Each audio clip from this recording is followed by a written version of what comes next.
Eficiencia energética, cálculo de sección técnica, económica y ecológica en baja tensión. Vamos a intentar, con el siguiente ejemplo, calcular la sección técnica. Nos servirá como repaso del método de cálculo de los cables de instalaciones de baja tensión, pero a su vez, posteriormente haremos un cálculo de sección económica y ecológica.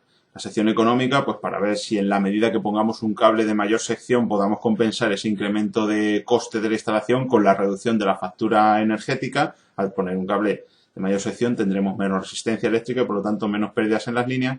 Y luego vamos a comprobar cómo esto además es un negocio ecológico porque vamos a ahorrar muchas toneladas de CO2. Imaginemos una instalación de 130 kilovatios, de 400 voltios, trifásica, con los datos que vemos aquí en la pantalla. Supongamos que está en condiciones estándares, es decir, el circuito único, temperatura ambiente de 40 grados centígrados, 3 fases más neutro más conductor de protección, sin influencia térmica de otros circuitos, es decir, condiciones estándares. Lo vamos a hacer con el cable AFUMEX 1000 voltios, que como sabemos es un cable termoestable cuya máxima temperatura en el conductor es de 90 grados. Bien. La sección por caída de tensión, aplicamos la fórmula simple para obtener primeramente la intensidad, que como sabemos es la potencia, partida de raíz de 3 tensión por el coseno de phi, y salen 208,5 amperios. Con esta intensidad aplicamos la fórmula de la caída de la sección por caída de tensión. Tenemos que nos sale una sección de 70 milímetros cuadrados para cumplir con los criterios de caída de tensión. Recordemos, hemos puesto la conductividad, en este caso de 44. Bien, una conductividad siempre desfavorable, de temperatura máxima de conductor. La sección por intensidad admisible ya requiere de utilizar la tabla de las instalaciones interiores o receptoras, la tabla de intensidades admisibles. Primeramente tenemos que saber qué sistema de instalación es. En el caso de cables unipolares en bandeja en bandeja perforada sería el sistema F. Con el sistema F entramos en la tabla, vamos de F a XLP3, XLP porque es cable termoestable, la AFUMEX 1000 voltios, 3 porque se trata de trifásica. Con esto buscamos la intensidad que supera el valor de 208,5 amperios que teníamos antes. La sección mínima vemos que igualmente es 70 milímetros cuadrados, por lo tanto coincide en el criterio de la caída de tensión y de la intensidad admisible. Siempre habría que poner la sección mayor que nos saliera, en este caso son 70 milímetros cuadrados por el criterio de la sección técnica.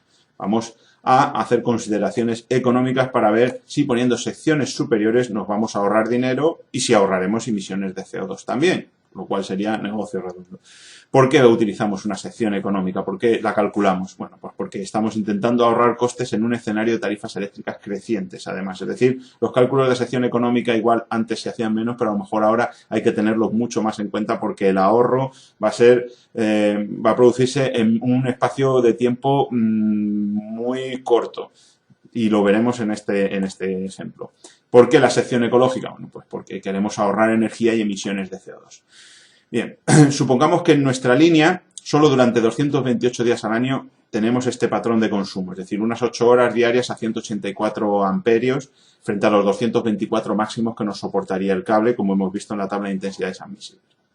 Es decir, 184 amperios, solo 8 horas al día y solo 228 días al año. No queremos falsear porque las líneas no van siempre al 100% las 24 horas del día. Queremos sacar unos datos que sean algo creíbles y coherentes. Las líneas, insisto, no van al 100% porque si no, pues la línea tardaría en amortizarse muy poquito tiempo. Bien. La expresión de la energía perdida la tenemos aquí, sería multiplicar la resistencia por la intensidad al cuadrado, esa es la expresión de la potencia perdida por efecto Joule en una línea. Es decir, la potencia que se pierde en forma de calor en esas líneas al ser atravesada por una corriente. 3, porque se trata de una línea trifásica, tiene 3 conductores cargados. Al multiplicar por el tiempo tenemos valores de energía, porque R por I al cuadrado serían valores de potencia. Al multiplicar por la longitud, pues obtenemos los valores de energía, dado que la R se suele utilizar en ohmios por kilómetro. Y dividimos por 1000 para que el resultado nos salga en kilovatios hora. Bien. Vamos a calcular las pérdidas anuales en kilovatios hora, las pérdidas energéticas anuales con cada una de las secciones. Primero con 70, después con 95, vemos que la resistencia baja y por tanto bajan las pérdidas energéticas en la línea. Baja la resistencia de nuevo con el cable de 120, bajan las pérdidas, cable de 150 lo mismo, cable de 185 lo mismo. Vemos que si utilizáramos en lugar de cable de 70, cable de 185, pasaríamos de 11.282 a 4.474 kilovatios hora. Es algo bastante importante. Entonces, frente a la energía perdida con el cable de 70, tendríamos la del cable de 185 y el ahorro energético sería lo marcado en ámbar. Esto supondría pues unos 630 euros al año, considerando una tarifa muy baja de 9 céntimos de euro por kilovatio hora. Tanto, si hacemos cuentas, tendremos que poner en la misma balanza el coste de la energía perdida al cabo de 25 años y el coste del cable, que es lo que vamos a tener durante esos 25 años aproximadamente de vida útil que podamos considerar la línea. Cable de 95, cable de 120, 150 y 185. Y vemos que es el cable de 185 el que nos retorna, el que nos supone un menor desembolso. Porque sí que es verdad que pagaremos más por el cable al principio de la...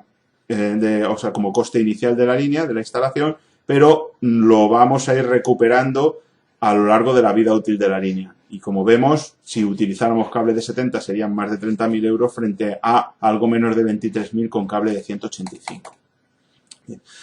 En esta tabla podemos ver que la amortización de ese cable de 185 se produciría en 12,14 años. Es decir, a partir de los 12 años y algo ya estaríamos ahorrando dinero. Es decir, ya habríamos amortizado todo eso que nos costó de más el cable por el ahorro en la factura energética. A partir de entonces, todo ese ahorro en la factura energética va directamente a nuestro bolsillo, ¿no? Aquí lo vemos más fácilmente, con cable de 70 no ahorramos nada, es la sección mínima técnica, no podemos especular con esa sección, poner algo inferior. Tiramos hacia arriba y vemos que el cable de 185 es el que más ahorro nos proporciona. Pero también es verdad que en lugar de 185, si alguien prefiere, pues puede ir a cable de 95. No quiero gastar tanto, pongo un cable de sección superior y veo que estoy ganando bastante dinero, pues también es un buen planteamiento. Hacemos los cálculos en base a la utilización del cable de 185, ya que es el que más nos va a retornar. Aquí tenemos las pérdidas en 25 años, casi 300.000 kilovatios hora con cable de 70 y algo más de 100.000 con cable de 25. La diferencia serían 170.200 kilovatios hora, que considerando unas emisiones de 0,39 kilogramos de CO2 por kilovatio hora generado, teniendo en cuenta el mix nacional, aproximadamente este valor, serían algo más de 66 toneladas de CO2 emitidas a la atmósfera a lo largo de los 25 años de vida útil de la línea. Ahora vamos a ver cuántas emisiones de CO2 estaríamos provocando por fabricar un cable más gordo, por fabricar un cable de mayor sección, ¿no? Porque ya sabemos que son 66 toneladas lo que vamos a ahorrar de CO2 por utilizar cable de 185 en lugar de cable de 70. Pero ese cable de 185, al tener más peso, evidentemente provoca más emisiones durante su fabricación. Calculamos estas emisiones durante la fabricación del cable y así podemos compararlas con las emisiones de CO2 que estamos ahorrando al poner una sección de mayor dimensión. Como se trata de cable de 1000 voltios, Low Smoke Zero Halogen, cable AFUMEX, serían 6,379 kilogramos de CO2 por kilogramo de conductor fabricado. Bien, pues ya podemos hacer cuentas. Con cable de 70 serían 594 kilos de cable que tenemos que instalar. Al instalar el de 185 son 1476 y la diferencia son 882 kilogramos de cable. Al multiplicar por el factor de la tabla, 6,379 kilogramos de CO2 por kilogramo de cable, tendremos algo más de 5 toneladas y media. Lo que supone 12 veces menos emisiones de CO2 al utilizar cable de 185 frente a cable de 70. Es decir, el negocio ecológico también es interesante. No solo hemos ahorrado dinero, sino que además hemos ahorrado emisiones de CO2 al medio ambiente, algo muy importante. Bien. El periodo de amortización, fácilmente podemos calcular que salen aproximadamente unos 2 años. Es decir, la amortización ecológica, si la amortización económica era a partir de los 12 años, a partir de 2 años podemos decir que estamos ahorrándole toneladas, estamos ahorrándole emisiones de CO2 al medio ambiente. En esos 2 años hemos estado compensando lo que ahorramos al no tener que generar tanta energía porque no se va a perder en las líneas, por lo tanto ahorramos CO2 frente a lo que hemos gastado de más por fabricar ese cable más grueso. A partir de los 2 años estaremos solo ahorrando emisiones de CO2 porque tenemos una línea menos resistiva, ya que hemos compensado todo lo que emitimos de más por fabricar el cable de 185 en lugar del de 70. Aquí tenemos una gráfica de emisiones de CO2, lo que podemos ver que a partir de ya el aumento del primer salto de sección ya estamos ahorrando CO2, es decir, podemos justificar ecológicamente nuestra solución propuesta, es decir, podemos justificar ecológicamente que aumentar la sección del conductor es algo interesante desde el punto de vista medioambiental también, no solo económico. Conclusiones, pues podemos decir que cuando se utilizan cables de mayores secciones, pues no solo estamos ahorrando dinero y y emisiones de CO2, salvo en el caso de que domine con mucho el criterio de la caída de tensión o del cortocircuito, que a lo mejor no es tan frecuente en general, suele dominar más el criterio de intensidad admisible, por lo tanto es muy fácil que siendo generosos con las secciones estemos ahorrando muchísimo dinero. Insisto, cuando domina el criterio de la intensidad admisible o es similar al de la caída de tensión. ¿Vale? Cuando es muy diferente el criterio de la sección por caída de tensión, es decir, la sección por caída de tensión, por ejemplo, es 95 y por intensidad admisible es 16, nos vale con dejar esa sección de 95 porque ese cable va a ir siempre muy descargado. Pero en otras circunstancias que serían lo normal, aumentar las secciones solo nos va a reportar beneficios económicos y ecológicos. Y a su vez, pues, siempre tendremos una mayor vida útil en la línea al ir más descargada. Vamos a tener una posibilidad de repotenciación de la línea, menor caída de tensión, mejor respuesta a fenómenos transitorios, es decir, una serie de fenómenos, de efectos colaterales de los cuales nos vamos a beneficiar. Y por último, pues hacer un inciso en el que según nos dice esta tabla y esta gráfica y podemos comprobar analíticamente, si reducimos la intensidad en una línea un 20%, la potencia perdida se reduce un 40%. Si la reducimos un 30%, la potencia perdida se reduce un 55%. Es decir, reducir las intensidades en las líneas nos va a reducir la factura eléctrica, sobre todo sobre esa energía que no es energía útil, que es necesaria para alimentar los receptores, pero que no es utilizada como tal. Se pierde en las líneas en forma de peaje eléctrico y esto tenemos que intentar evitarlo en aras de la eficiencia energética.